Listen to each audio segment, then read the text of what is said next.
Jadi dibutuhkan kendaraan kami, karena kendaraan kami sudah dilengkapi dengan alat-alat keselamatan, perlindungan. Jadi menuju dari mes atau tempat tinggal karyawan ke lokasi produksi itu sudah terjamin. Dari mes atau tempat tinggal karyawan ke kantor juga sudah terjamin. Jadi sekali lagi untuk tingkat vitalnya kendaraan itu nomor satu, bahkan di beberapa perusahaan menyebut itu sangat mempengaruhi produksi. Ya. Dan Secara kalau nasional nih, menjawab, Pak. Secara ya, nasional secara ini nasional, kira-kira prospeknya juga masih bagus ya, Pak. Bisnis ini ya, Pak. kalau secara nasional prospek, ya, karena dulunya perusahaan pertambangan itu memiliki sendiri alat-alat, memiliki Ya. sendiri mobilnya. Nah, kami berusaha mengubah perspektif itu, ya, tentu saja untuk kepentingan kami, karena kami perusahaan rental kendaraan. Tetapi mereka kemudian melihat keuntungan dari melakukan outsourcing kendaraan ini ke perusahaan rental. Karena mereka tidak perlu menyediakan lagi Ya. mekanik, karena mekanik datang dari kami. Mereka juga tidak perlu menyediakan gudang khusus untuk spare part kami, karena kami sudah menyediakan lokasi di masing-masing site, di masing-masing tempat kerja perusahaan. Kami membawa orang, kami membawa alat, kami membawa suku cadang sendiri. Jadi perusahaan tidak perlu mengeluarkan dana untuk itu, mereka hanya perlu cukup membayar sewa kendaraan saja setiap bulan. Dan fenomena ini terjadi dalam beberapa tahun terakhir. Bahkan yang tadi Pak Yasin sebutkan di awal, perusahaan yang di daerah di daerah Sumbawa, Nusa Tenggara Barat itu dulunya memiliki armada kurang lebih sekitar 100 unit. Saat ini pelan-pelan kami sudah menggantikan 50% dari armada itu. Jadi bukan lagi milik sendiri, tapi sudah mulai menyewa. Jadi perubahan perspektif itu sudah terjadi dan akan terus terjadi. Jadi menjawab pertanyaannya Pak Yasid, secara singkat, prospeknya masih besar. Iya. Tapi memang dibutuhkan orang-orang dengan kemampuan dan pengetahuan khusus untuk masuk ke industri ini. Um, saya lupa pertanyaan terakhir Pak Yasid. Ya. Saya rasa sudah terjawab, Pak, itu, Pak, Pak. Ya. sudah Jadi terjawab ya? memang Oke, baik. betul. Kita lihat secara strategis untuk nasional ya, ini cukup penting ya untuk industri tambang. Jadi ini untuk transportasi orang per orang ke site ya. Dan ini cukup membantu perusahaan pertambangan saya rasa, Pak. Bisa menjadi penyokong utama. Karena kenapa? Dikarenakan kalau saya lihat gitu ya, ini kan perusahaan pertambangan itu kan fokus kepada produksi gitu ya. Jadi mereka kalau beli mobil juga mereka harus ada divisi dan lain-lain. Mungkin nanti akan mengurangi fokus gitu ya Pak ya. Jadi ini dia hadir memberikan solusi gitu ya. Dan saya lihat juga dari armadanya terus bertambah dan ini potensi pendapatannya juga akan meningkat juga gitu ya. Oke, mungkin kita jawab pertanyaan sebentar Pak nih ya dari teman-teman. Sudah banyak yang bertanya gitu ya. Silakan teman-teman jika ingin bertanya ya. Oke, kita pilih dulu ya.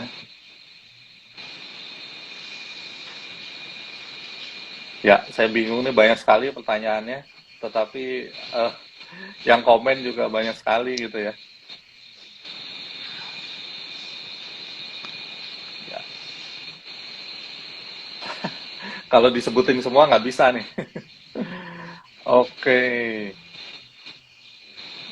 ya, saya belum menemukan ya, tapi nggak apa-apa ya teman-teman ya. Eh, ini ada yang menyebut mobil Tesla, Pak. Tesla kan ada yang mobil yang warna perak gitu, Pak, yang mobil Ya, monster itu. Itu kira-kira ya, cocok nggak, empat Pak, kali kalau empat. untuk iya, Saya belum coba. Saya tahu yang dimaksudkan itu mobil 4x4 double cabin yang dirancang oleh Elon Musk untuk pertambangan. Tapi kalau saya tidak salah membaca itu baru prototype ya, belum iya, dipasarkan secara luas di pertambangan. Tapi mungkin ini memberikan tambahan informasi kepada para pemirsa sip, ya, Instagram.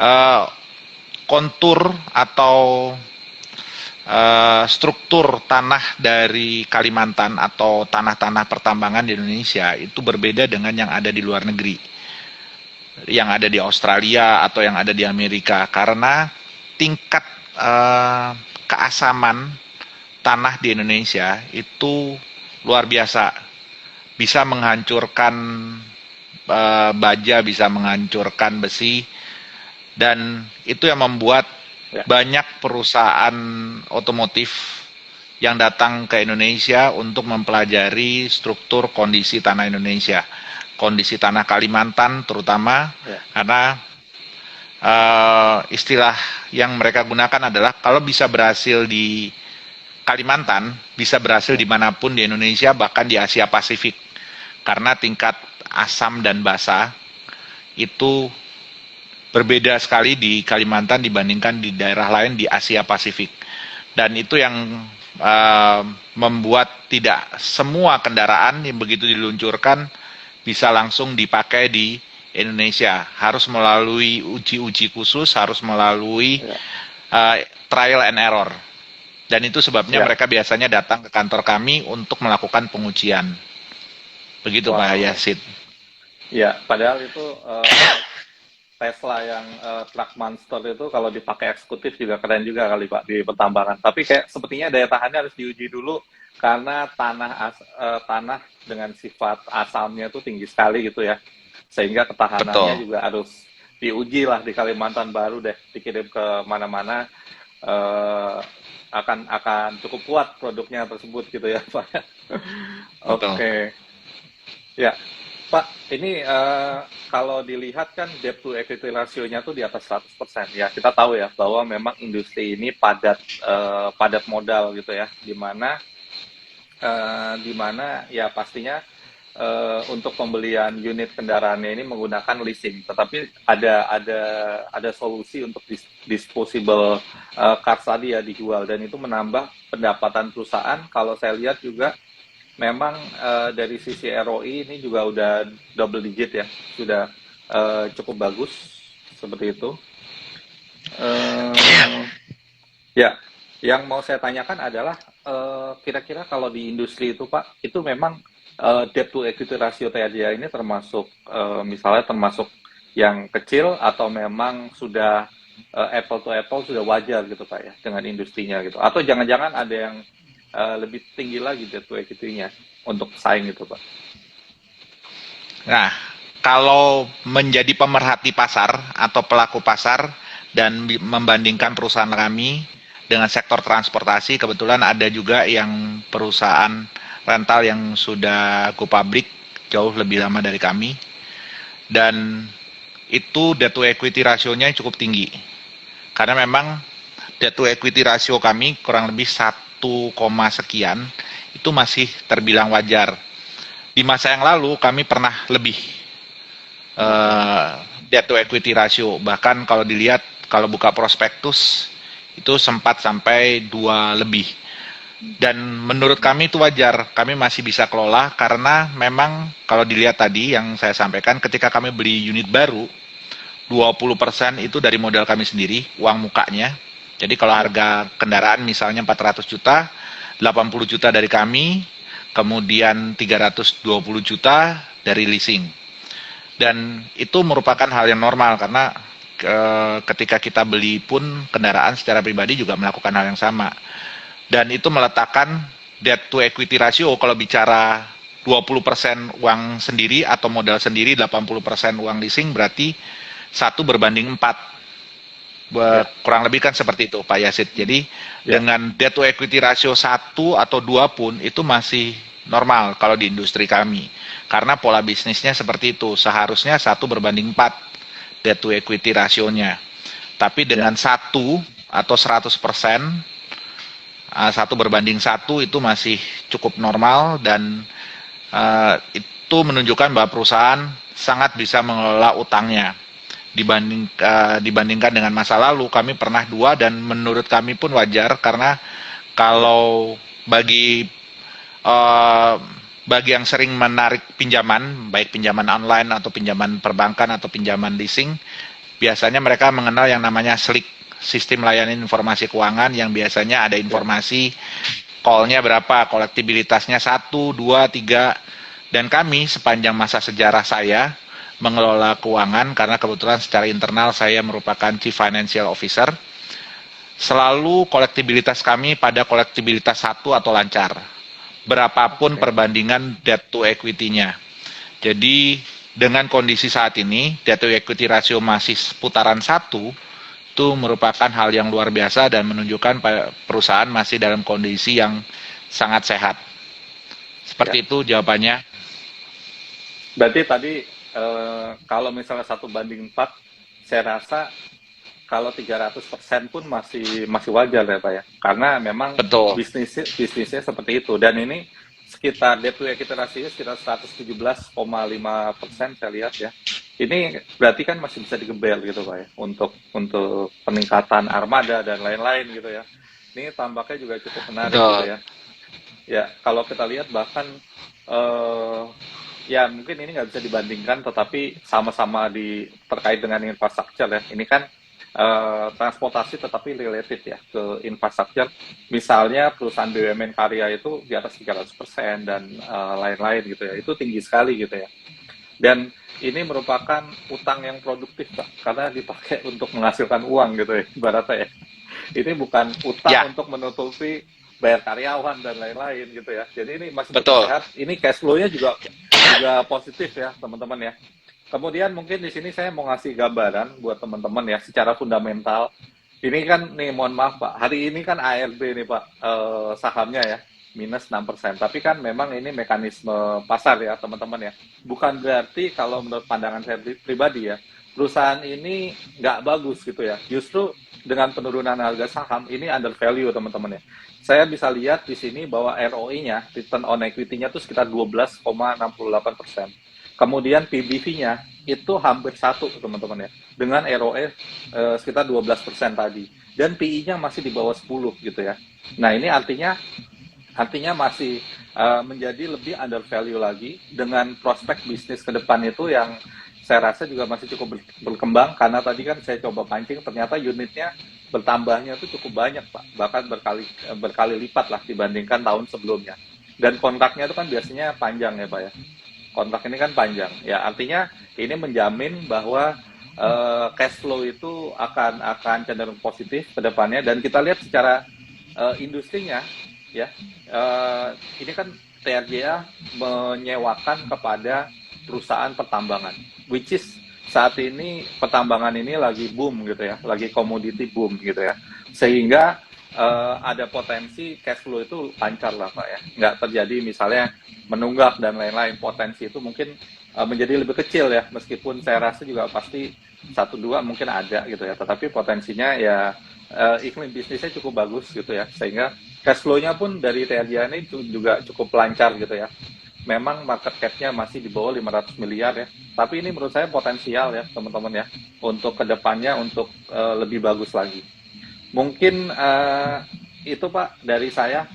Sebelum kita menutup, mungkin dari Pak Alex ada kata-kata yang ingin disampaikan Pak gitu, untuk teman-teman investor nih, terutama investor milenial Pak, karena di Ajaib ini investornya kebanyakan milenial gitu ya. Saran-sarannya dari Bapak nih.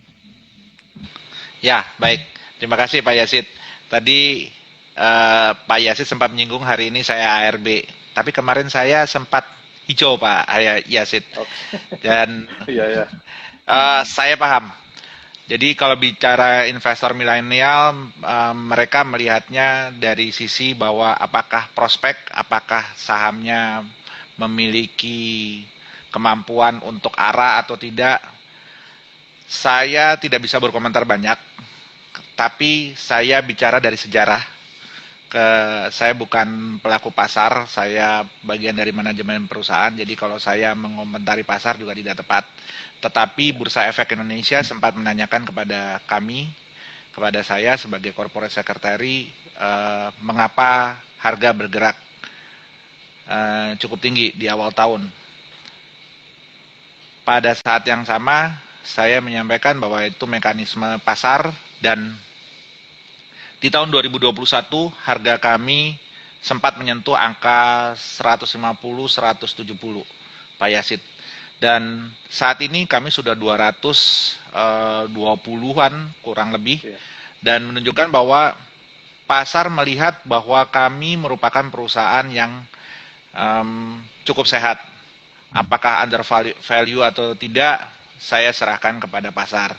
Tapi memang saat ini harganya masih di bawah harga IPO. Harga IPO kami 250. Oke. Tapi satu hal yang bisa saya sampaikan adalah Transcon tidak pernah mengecewakan investornya. Tahun lalu, tidak sampai 1 tahun setelah kami go public, kami membagikan dividen. Dividen dibagikan secara tunai. Sebagai perusahaan yang berkantor pusat di Balikpapan, di daerah yang jauh dari Jakarta, jauh dari kehingar-bingar keramaian Jakarta, kami menepati janji kami untuk menebarkan dividen sesuai dengan prospektus. Kemudian kami berencana mengusulkan hal yang sama kepada pemegang saham pada RUPS nanti. Dan melihat prospek ini, perkembangan seperti tadi yang Pak Yasid paparkan, kami tidak mengecewakan investor kami tidak mengecewakan pemegang saham kami, dan kami berada pada pusaran industri yang berkembang, bukan sedang berkembang, tapi pusaran industri yang berkembang. Dengan banyaknya sentimen-sentimen positif di pasar, itu menunjukkan bahwa Transcon memiliki kesempatan atau opportunity untuk naik ke level yang lebih tinggi. Dan bagi para investor, bagi para pemegang saham, baik yang sifatnya trading maupun sifatnya jangka panjang, lihatlah Transcon, lihatlah perkembangan kami, yakin bahwa kami tidak akan mengecewakan.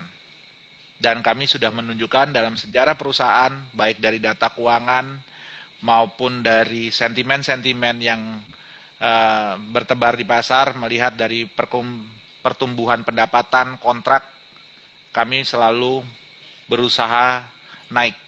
Kami selalu berusaha ekspansi, kami selalu berusaha berkembang. Jadi, percayalah pada Transcon, Transcon tidak akan mengecewakan. Itu, Pak Yasid, komentar dari saya dan penutupan. Oke, ya, oke Pak, sangat baik sekali ya tentang proyeksi Transcon ke depannya. Kita lihat juga memang ini dari sisi finansial, tren asetnya juga cenderung mengalami kenaikan, ya, sejalan juga dengan equity-nya juga naik. Di satu sisi ya memang liabilitas juga naik ya, karena memang untuk fleet-nya, untuk kendaraannya itu kan juga menggunakan leasing gitu ya. Jadi ini merupakan utang yang sehat kayak gitu ya untuk operasional bisnis kegiatan perusahaan gitu ya. Oke, tadi mengenai tentang harga saham ya. Hari ini turun 6%, tapi kemarin naiknya 7% teman-teman ya. Saya juga baru lihat itu ya. Jadi ini memang menarik sekali kalau buat trading ya teman-teman ya. Dan juga 1 tahun ini kinerja kenaikannya saham TRDA ini 36% teman-teman ya. Dan harga IPO-nya kalau nggak salah di 250 ya Pak ya. Betul. Di 250 ya, saya rasa ini bisa menjadi resisten ya teman-teman ya. Dan pergerakan sahamnya juga uptrend ya untuk beberapa tahun ini gitu ya. Ya, sehingga potensinya saya lihat juga masih ada ya teman-teman ya, seiring dengan bisnisnya yang cenderung berkembang untuk TRJA.